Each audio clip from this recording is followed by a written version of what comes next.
When I picked up Steve Magness's book, Do Hard Things, I did so because I thought I was going to validate my beliefs about grit, my belief that we need to push people harder, that exposure leads to toughness, which really wasn't his point. But he's a hard guy to push back on because he is a certified badass. This is someone who, when he was in high school, ran the mile in 4:01. He had the 6th fastest mile time in history. He's gone on to become an executive coach, a corporate trainer, a collegiate coach, just an incredibly successful leader. So I'm so excited to introduce him to you so you can learn how he views grit and resiliency today. I hope you enjoy. How do you define mental toughness? Yeah, that's the loaded question. Since I wrote a book about it, I should have a good definition. The way I define it is pretty simple. Is to me, it's experiencing discomfort or stress or anxiety, leaning in, paying attention, and then creating the space to take thoughtful action. And I think that space is the key component, which is how do we, instead of jumping from something that is uncomfortable, jumping to, oh, what's the quickest, easiest solution? Instead, have that space where we can pick the path that resonates with us and our values and what we think is best in that moment.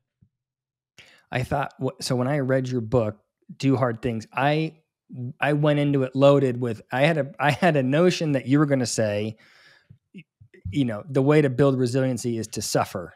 And I was looking forward to you telling me all the ways to make somebody suffer, which was, I learned like in the very first chapter that I had misinterpreted the direction the way you were thinking about it. And the way you're describing it is much more about this intentionality around when you suffer and having control of how you suffer. Is that a fair interpretation? Yeah. Yeah, it is. One of my good friends said that I wrote a book that with the title that put people in the mindset where they thought, oh, this is going to be about suffering and doing crazy things. And then you open the book and it's a very kind of Eastern almost philosophy of how to do things. And in some ways that was intentional, because I do think that it's important that we put ourselves in difficult situations and embrace discomfort and do things that challenge us. But I think where we get it wrong is we say, go suffer and that'll make you tougher. But we don't teach people, hey, there are a bunch of tools and a bunch of different ways to navigate that suffering or discomfort. And real toughness is about developing those tools and those tool sets. And they are wide and varied and much more than just, giving someone a hammer and saying, use this hammer to beat down the door and push through that suffering. If we develop more tools, we're going to be in a better spot. Mm-hmm. Do you think there's a role? I'm trying to think of how to ask this question, but it struck me as I was reading, I think it was the first chapter of your book. You're talking about you being a distance runner and then all of a sudden experiencing vocal cord dysfunction. And that experience of being sort of what felt to me like out of control, like all of a sudden something that you had nothing that you could control or something that you couldn't control stop you. And then having to figure out, how do I overcome this? And how do I, continue to perform? And my thought was, if that happened to me, if I were running a race and all of a sudden I couldn't access air, that would be the last race I ran. Like I would give up I would just give up instantly. And so I'm thinking about like, there's a level of motivation there that allows you to be mentally tough. Does that make sense? Absolutely. I mean, here's the thing that we often forget, and I'm glad you brought this up, is that we are tough when things matter to us. Mm-hmm. So for me, as someone who grew up running and enjoyed the sport and, was a central part of my development. I mean, it's the only reason why I tried in school was to stay eligible so that I could compete in track. So it meant a lot to me, right? So because of that, I had that underlying motivation that is going to push me to not just be like, okay, forget this. This is crazy. Instead, it pushed me to figure out, okay, there might be another way. How do I navigate through this? So a lot of times when we say, we tell people to get tough, I think we get it wrong in the sense, and we say, oh, well, you quit. You didn't care. You're not tough enough. And often the underlying thing is, well, the thing that you asked them to do didn't matter. So if you took me outside and you said, I don't know, Steve, like, go be tough digging a ditch, I'm probably going to give up pretty quickly. Right. Interesting. So that might be the different. I was just trying to think of when. I mean, you showed incredible resiliency there, and I was fascinated by, and I have been fascinated by this idea of grit, and when people show grit, and how do you cultivate grit? And I always think about it like grit, in my mind, is developed when you prove to yourself that you can overcome something. Like you have to have a certain sense of personal agency to be able to go do. Like you have to believe in yourself to show that resiliency. And then to me, it follows, well, then there must be past experiences that teach you can overcome stuff. You know what I mean? So you have to have that age. It's like, and then I wonder, well, how do you build that personal agency? Yeah, so I think you're spot on there. Is that it's that agency and experience which combine together and give you the way I kind of look at it is I like to think of our brain as predictive. So if our brain in a tough, difficult situation predicts that we have some agency or control and we can have an impact, plus it knows kind of, hey, we've been here before, then it's going to put us in a situation where we can be gritty or tough because it says, you know what? We've been in similar situations. Like you can get through this, or you have the capacity and capability to do so. So to me, it's all about feeding our brain like that good information or that those good experience or those experiences which could be good or bad, but there's situations that kind of give it evidence where it's like, okay, like Steve, you got some control here. You can have an impact. You've been in similar spots. You've navigated them before. Like, let's use these tools instead of the opposite, which is often predicting like doom and gloom, where our brain kind of hits the eject, survive, escape button, right? And it often does that because the threat or the challenge that we're facing feels uncertain, uncomfortable, and like there's no way we're going to get through it, so or there's no way we can control or have an impact, so it just hits the survive button, which is often to kind of freeze or run away. So how do you create in your mind? I mean, you talked a lot about coaching and the role that a coach can play versus the role that an individual plays. Can you talk a little bit about, from your lens, what's the best way for a coach to build that agency or that grit so that someone can be resilient? Yeah, so I think it starts with a couple things. First off is creating the right environment. So as we just talked about, we said, hey, if I don't care about the thing, I'm not going to be tough, right? That's just how it works. So you've got to create the environment where you allow people to cultivate this kind of intrinsic internal motivation, while also creating the environment where they feel free to take risks, to fail, to put themselves in difficult situations and sometimes not succeed. And it's when we combine those two things that good things happen. So for example, okay, how do we do that? If you look at the research and literature, I love going back to self-determination theory, which essentially says, well, if we want an environment that fuels that intrinsic motivation, we need autonomy, competency, and relatedness or belonging. So, what does that mean? We need to feel like we have some sense of control, just like we talked about, that we can make an impact, that we have some freedom to take on challenges in the way that we want to. That's that autonomy. The competency is we feel like we can progress. We feel like we are on that path towards mastery of something, that we can get better and improve on whatever the pursuit is. And then that third piece, that belonging, is we feel connected, that this team organization isn't just using us, that we're part of something bigger, and our teammates and our coaches and all that stuff matter to us, and we're kind of like a family. And if we can create the environment that really satisfies those three things, then what it does is it frees us up to do difficult and challenging things. And the example I like to use here is, imagine when you were playing a sport, Did you perform best when your coach was sitting there yelling at you and saying, "Hey, if you don't win this game or make this shot, like you're off the team, you're gone." No, you play out of a place of fear. If you play out of a place of, "Yeah, of course I want you to make this shot, but if you don't make this shot, like it's not like you're not going to be able to come on the bus ride home. Like you're still part of this team."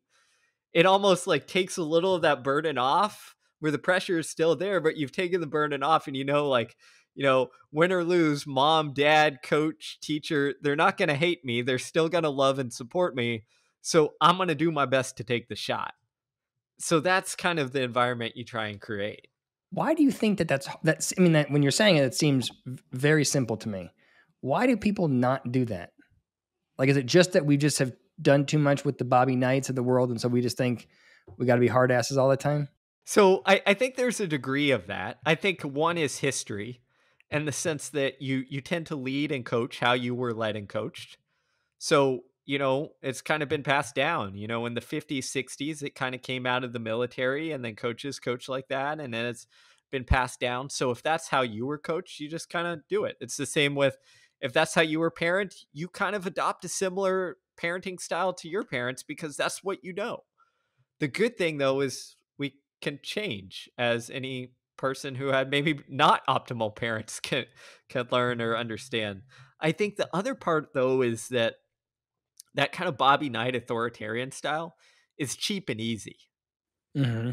It doesn't require you to know how to handle situations or to navigate, kind of those tricky situations that that are often involved in team culture because you can just say, "Up, you know what? You weren't tough enough. The solution is to make you go run laps or punish you or what have you." Instead of finding the real underlying solution. It's no different than it's a lot easier to blame your players and say, "Why aren't you motivated?" Like you're not motivated. Instead of looking at the environment or the team or the workplace you've created and thinking, well, maybe they're not motivated because maybe in the workplace I micromanage them to death and it's a miserable place to work. So I wouldn't be motivated in this spot. That's fascinating. I've never thought about it that way, but you're 100% right. That if you have some kind of unilateral intervention, whatever it is, but if it's make the team suffer, that makes your job as coach pretty easy. Versus figuring out not only in your environment what's cultivating the dynamics that you want, but per individual kid, like what does this person need most? Like how do I motivate this individual? You're exactly right. And that it is difficult to tailor your strategy per the individual. Exactly. I mean, that's what it is. It's again, is you look at it, it takes a lot of work to figure out with every individual what their motivators are. And why? Because to understand that, you've got to take the time to spend time around them and kind of get to know them and get to see like how they practice and who they are outside of practice, which it takes a lot of work for a full team, even for a smaller team like a basketball team or what have you. So it's a lot easier to sit there and be like, you know what, we're going to unilaterally apply this tactic to everybody. And if you don't survive, fine, you weren't tough enough, when the reality is, well, maybe they were, but you just created this environment that ran totally counter to their motivational style. So they, instead of being tough, they're just kind of burned out and miserable. So of course they quit. Yeah, absolutely. And I would also imagine that if you are, I think you talked about in the book, there was this big movement towards everybody gets a reward, right? Everybody gets a trophy no matter how you perform. And then that backfires because if if your coach is, if your coach is being maybe even positive or being negative, but if your coach is only focused on outcomes, that changes the way the player approaches the whatever it is that they're doing, right? It's never about learning or growing or trying or developing. It's just about, am I getting the result that I want? And that's a disempowering mindset to have. If I'm not going to win, then I'm not going to try. You know what I mean? Versus if you tailor your approach to the specific motivation profile of each player, then you're empowering them to think differently about how they work and grow and all those things. Spot on. And, unfortunately in society, we've often gotten this backwards because think about it. Um, the high school student who doesn't study at all for the final. Well, why does he do that? He's self-sabotaging because he's learned, like, well, the outcome is all that matters. And if I want to protect my ego from, the outcome, well, one of the ways I can do it is self-sabotaging so that I can say, you know what, I could have aced that test, but I just didn't try. And that's the kind of mindset that often gets encouraged when we put so much emphasis on kind of rewarding that outcome instead of the learning, the process, the growth that often, is the big thing that can occur. Hmm. And you work as I mean, I know you write, but you also work as a coach and consultant also, correct? Yep. Yes, So I how do. does that work for you? So someone comes to you, they're an individual, the individual reaches out and says, "Hey, will you coach whatever? I'm a runner, coach me."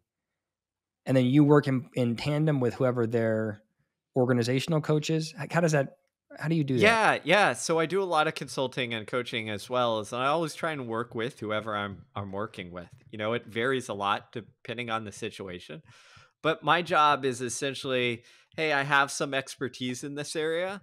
So like my job isn't to tell you what to do. So for example, I'll give you a concrete example. I remember consulting with a basketball team and I walked in there and I said, look at me, like I'm 5'10", 140 pounds. I'm not teaching you how to play basketball.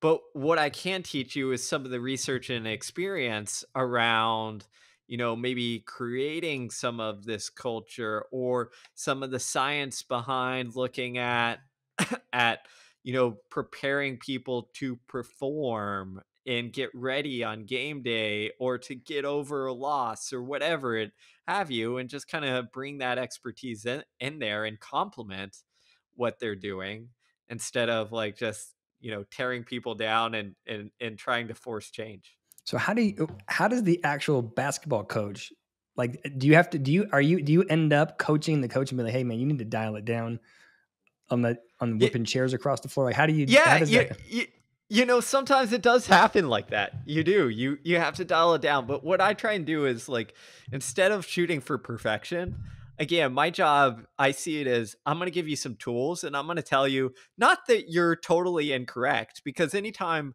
you tell someone and you say, "Hey, that's the wrong way." Well, what does that do? It puts people on the defensive. They're no longer listening and learning. They're just saying, "Who's this guy gonna tell me I've won all these games or championships, like, and I've done it this way."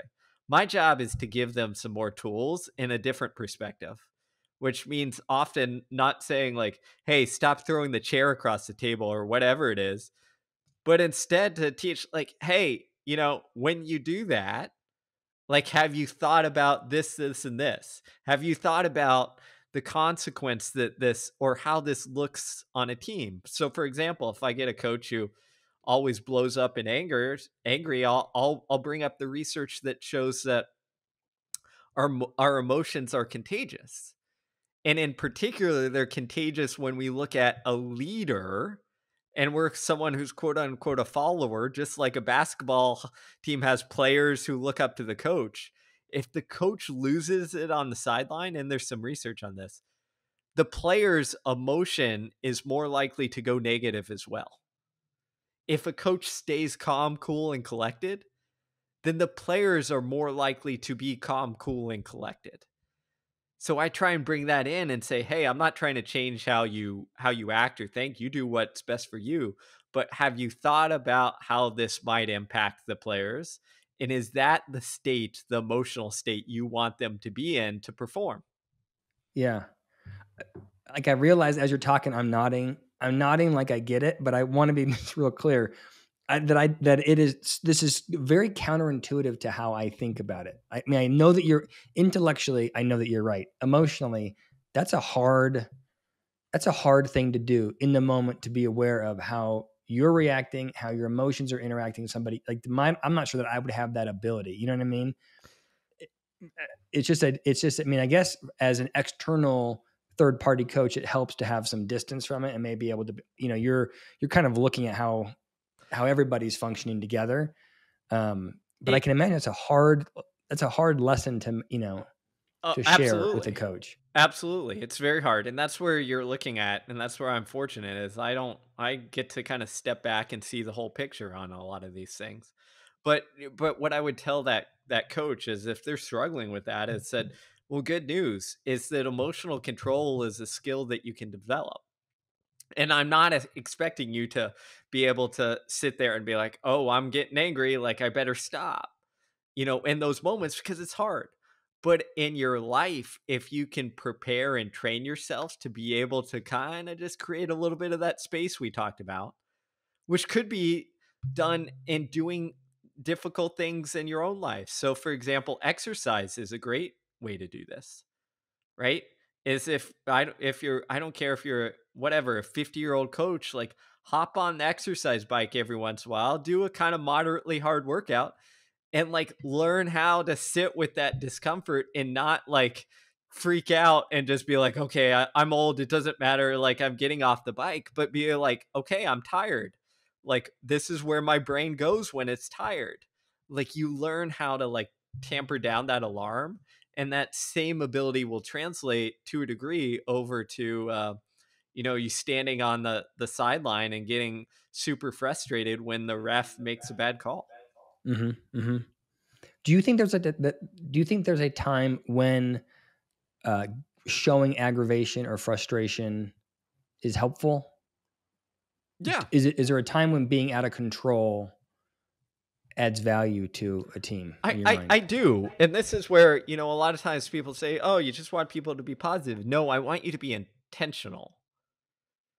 And there is a time and place where aggravation, even anger, even disappointment, like can be useful. But what I'm saying is if you use them too often, they lose their effect. There was one former NBA coach who put it this way. He said, Steve, I can't mother F them all the time because then it'll just tune out, you know? It like won't have its effect. And I'm like, well, that makes sense. So essentially they're like, I save it for when I need it. And his point was this is like, I'm not trying to yell and scream at him all the time, but if I do it rarely and very infrequently, then when I do it, all the players are like, whoa, where where'd that come from? Like this must actually matter. So I think that's where it is there's a time and place for even that. There's a time and place for using anger, but you want to use it in spots where it's almost like we need to jolt this team or these individuals where they're kind of on autopilot mode, and you got to do something to snap them out of that and get them to like shift their focus entirely. And one of the ways you can do that is again sometimes anger when it isn't your standard tactic, because that will it's almost like you shock people and then they're like, whoa, okay, I should pay attention, I need to pay attention, like snap back into it, get off of autopilot mode. Hmm. Hmm. I'm thinking about this, and I realize as you're talking, I'm thinking about from I hear what you're saying as a coach and a team, but what about for people that themselves, like I would like to be more motivated. Like if I want to be more motivated to work out, or I want to be more motivated to do whatever, how how would you advise people to find that motivation? Or maybe it's not the right question. Maybe the question is find the discipline, and who cares about the motivation? Like how do you view that? Yeah, I think twofold. So I think if you wait for motivation all the time, then you're not going to accomplish that much. What I like to say is like creating the habits and discipline is the easiest part, or not the easiest part, but that's the most important part probably for doing tasks. So, for example, what I like to say is if there's something that you want to do, let's say you want to take a new exercise routine or a diet or whatever have you, something that you want to do along that lines, you need to lower the bar so much and make it as easy as possible on yourself. Meaning, and easy as possible on yourself to get going. So I'll use the exercise example. Is we want to have, if I want to take up a running habit, I want to have my running clothes laid out the night before. I want my shoes right next to the door.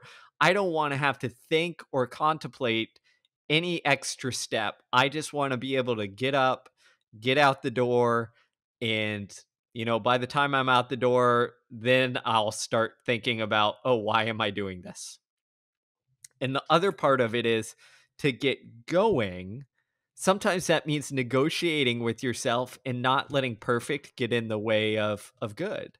So, for instance, we'll use that running metaphor again. Is if that motivation isn't there, then you just start saying, you know what, I had a 30-minute run planned. I'm just going to go for 5 minutes.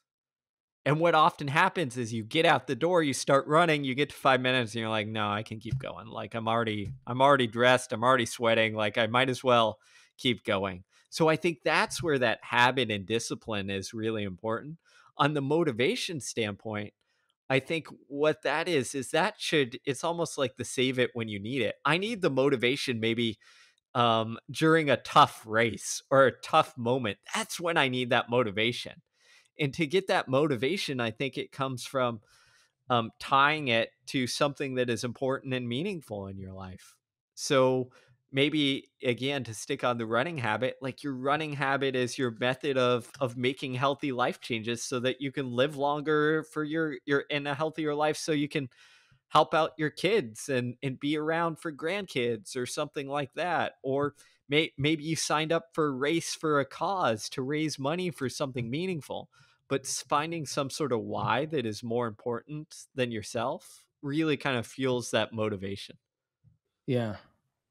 Yeah. I thought it was this, you were just talking about that individual motivation, and I thought it was fascinating in your book. And you're talking about not pushing not trying to PR every time you go out. Cause I absolutely have experienced, I mean, I wasn't never a strong runner, but the pressure with anything of, I need to be, if I'm lifting weights next week, I have to lift more, and next week more. And that becomes, at a certain point, that doesn't work anymore. Right. And the idea of not always going for a PR, but having an average PR, I mean, I think that's a clever way of pushing yourself, but reducing some of the burden that people experience when they go work out. Absolutely. One of the things is our goals often become roadblocks. And they become reminders that, hey, we're not reaching our goal or not good enough or whatever have you.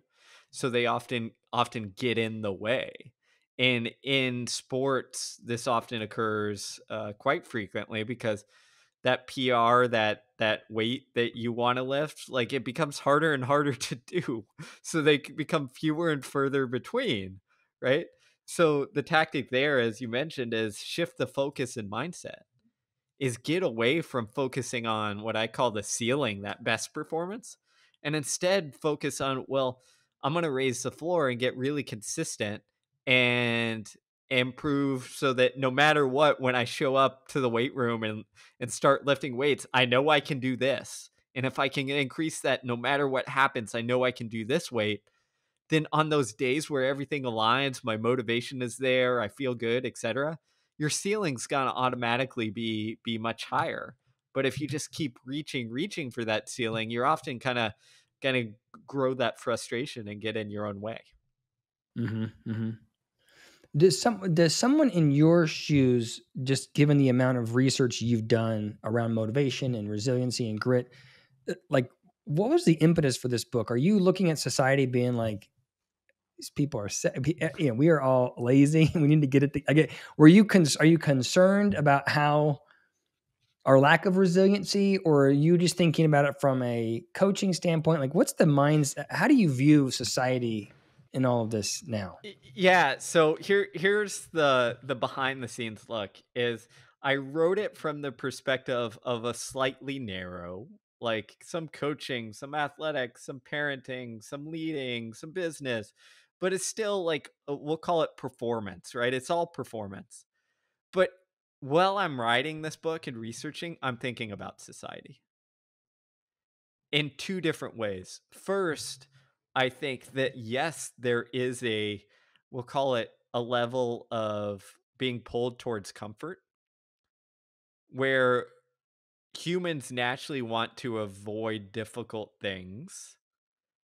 And what really kind of cemented this is, I'll never forget this. I had a track coach who, after a workout, I was on the ground just exhausted. And he comes over to me and my teammates and he says, "Hey guys, your parents probably haven't felt what you're feeling in like 30, 40 years," something like that. And I was like, "Yeah, you're right. Like they've never probably, they probably haven't felt this since they were a kid, if that, unless they, you know." And that really kind of got to me because it's like, you know, there's something magical about experiencing discomfort and sometimes that flood of emotions and hormones and what have you that comes with doing difficult things. And I'm not just talking about physically difficult things. And when we don't do difficult things and challenge ourselves, we literally reset our alarm. And what I mean by that is I look around and maybe this is going too far, but I see people freak out online maybe over the dumbest things, right? Or in person, you see like the viral videos of someone freaking out in Walmart or in line. Yeah, Karen go nuts. And you realize you're like, well, I think part of that is like our sensitivity levels got so, like, we're so sensitive to everything, to any little threat, to any little discomfort, that it becomes like an attack on our sense of self. So we just flip out. And the solution to me is like, well, if you put yourself in a little bit challenging spots, that sensitivity, that alarm doesn't go off quite as quickly. You're not going to flip out when someone, upsets you in the line at Trader Joe's or whatever have you, right? You're going to be like, what's the big deal? Like, let it go. It's not the end of the world. I yeah, I know it's off topic, but I totally agree with you with the Karen thing. I think you're right that I think that people are lulled into so much comfort. And then that comfort, the perception is I deserve this amount of comfort. And if you change how much comfort I'm experiencing, you need to pay, right? It comes from this. It's like you get this inflated sense of self and ego. And you're right that I mean, I do think that there's something to it is so easy to go through life and experience zero stress. And there is something about if you experience stress and you prove to yourself that you can overcome hard things, not only do you get that personal sense of agency, but you get some perspective on what pain is, what pain isn't, what is, what's a slight against you, what's really not, you get some balance around like what really matters so much. Yeah. Y- I think that perspective piece is huge, and it also brings kind of a sense of community and connection is what I found too, because what happens is when you go through something difficult and challenging, it kind of does get at who you are, and you have to kind of figure it out and navigate it. At the extreme end, there was some wonderful research that I cover in the book that looked at people who went through horrific things like the Holocaust or surviving as a prisoner of war or things like or some natural disaster that just absolutely ruined their life. And what the research shows is that a large number of people are able to take that traumatic experience and then use that as a catalyst where it almost breaks down kind of their worldviews, and they say, I went through this horrible experience, we'll say the Holocaust. So what actually matters in life? Like, what do I actually want to be about and create and make important? And not surprisingly, you get people who get at the true essence of things that bring actual fulfillment, which are often things like relationships and community and connection and like doing meaningful things and contributing in society and not being kind of selfish and in playing the rat race game of moving up the status game or status symbols. And I assume you're talking about Viktor Frankl and Man's Search for Meaning, yep, right? exactly. That book really changed my life as far as how I approached psychology, and I think it's true. The takeaway for me in reading that was what you said about it, you when you experience something like that, or when he experienced that, he was able to choose what mattered to him. became important for him to take care of other prisoners. And I like the fact that it's not, I don't like the idea of like, we're all here for a reason and you need to figure out what your job is just to discover versus your path is to decide. Viktor Frankl's story to me felt like he decided, I know I'm giving up a lot because I'm a prisoner of war. I used to be someone and I'm not that person anymore, but I'm deciding what I want to be. And we can decide what we want to be. And by focusing on, you can create meaning in that way, which I think that again goes back to that personal agency, having control of who you are, I think is so powerful. Yeah, I agree. I like to call it, you get to choose, or you write your own story. And I think too often what happens is we kind of let other people write our stories for us, or society or cultures or whatever have you. And instead what you see in that Frankel example is he's essentially saying, like, here's my story. I'm the author, writer, narrator. I'm going to decide how this goes and how I make sense of this experience. And that creates that, again, that agency, that allows you to kind of, again, make sense of and deal with really difficult things. And I think too often in our kind of modern world is we give away that power of writing our story to others instead of taking control and writing the narrative that we want. Mm-hmm.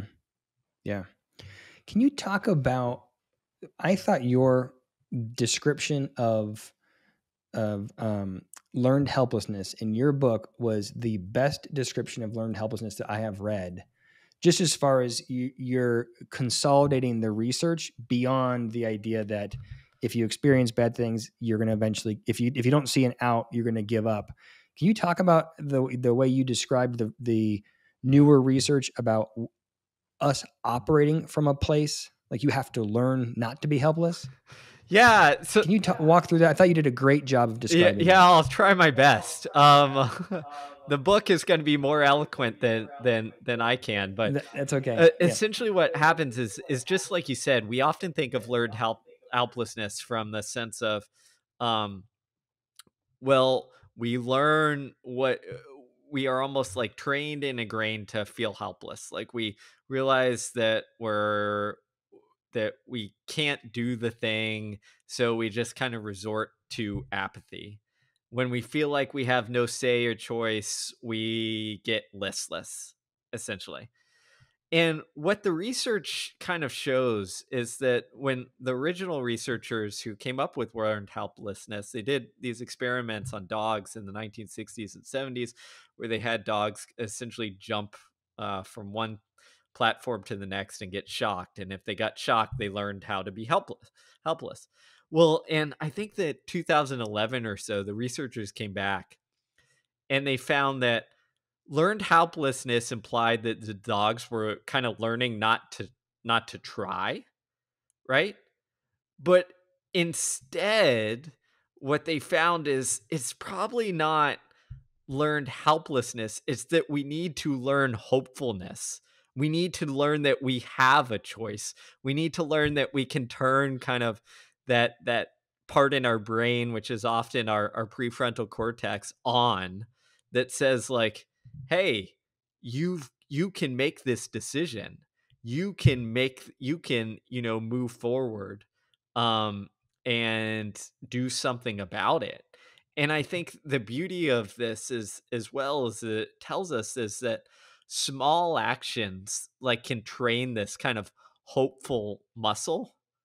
And if we do small things repeatedly over time, it kind of builds our capacity so that we can take on the big challenges. So it's not a necessarily even about that like big heroic effort to train that hope. It's being consistent over the long haul on small things that might challenge us that really train that hopefulness muscle.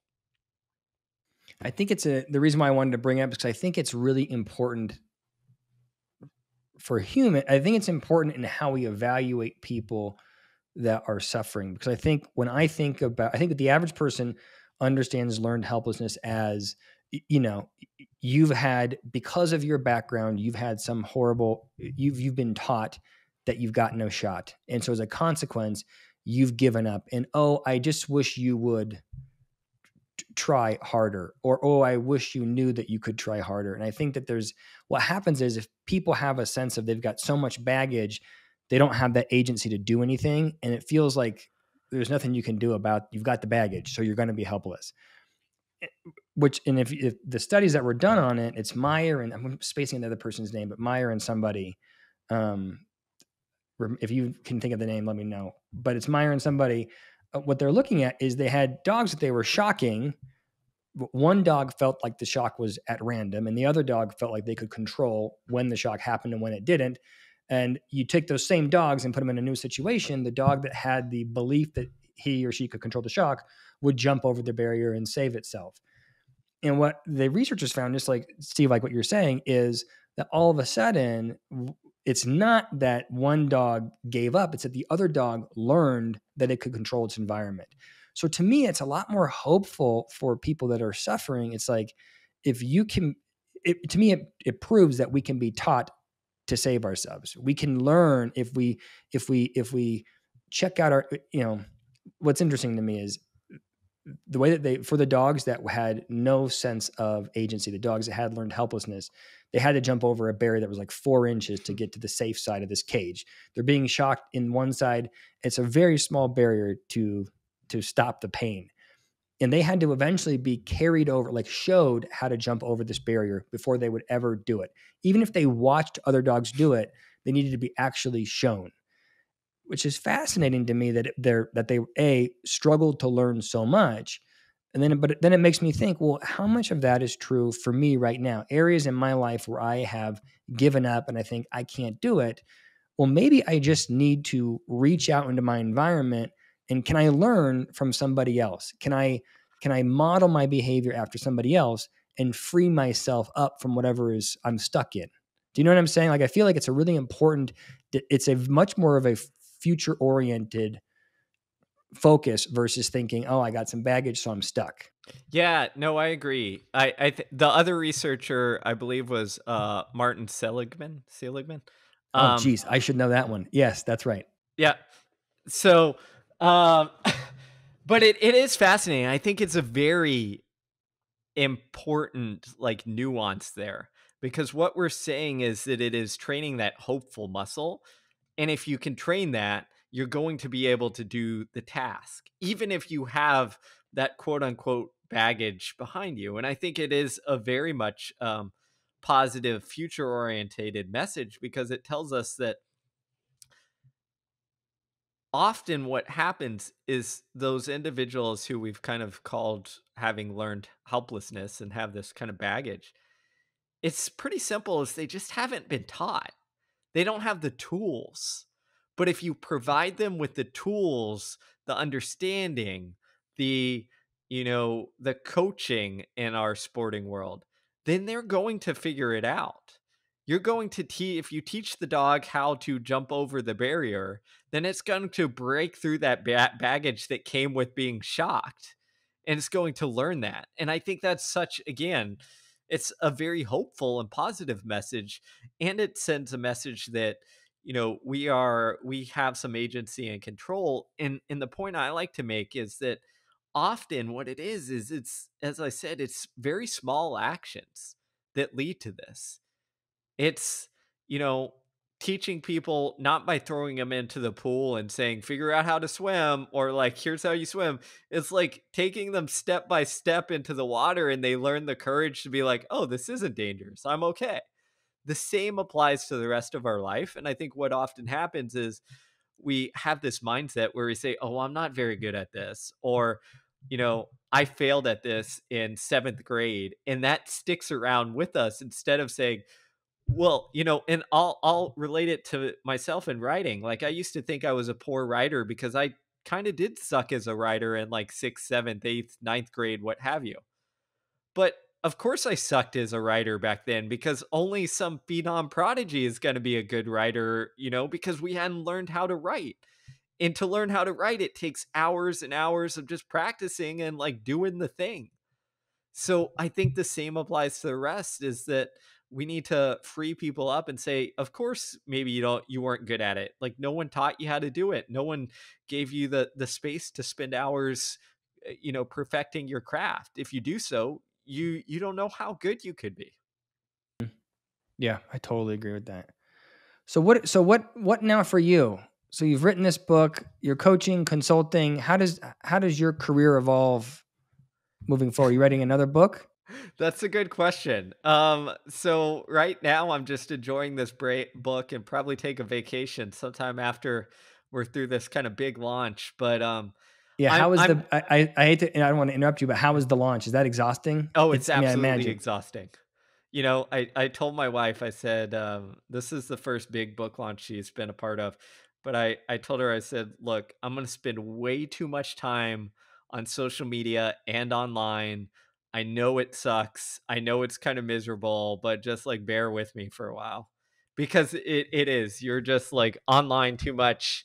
You're just in promotion world, and as a kind of introverted writer, I don't love promotion world, but you got to do it because it's the only way to get your message and your books out there.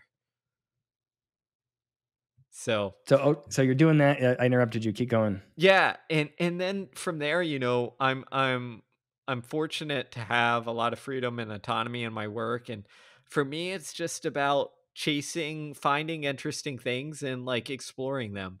So, will it be another book? Probably at some point, but I like to just kind of follow my interests and you know, challenge myself in different areas and not kind of get stuck in the same space. So I'm sure it'll be something related, but not quite the same, where I just kind of try to take a different angle and hopefully provide some good content that helps other people. Yeah. Well, I thought the book was fantastic. So congratulations on. I mean, I imagine that took you a tremendous amount of time. There's so much research in that. That I'm sure that was not a quick thing to write. So really, genuinely, great job. Well, thanks. I really appreciate it. And yeah, the research takes a while, but that's what makes it hopefully valid and good. So Yeah. it's worth it in And the long thank run. and thank you so much for joining me today. It was really good to talk with you. Yeah, thanks so much for the conversation. I really enjoyed it.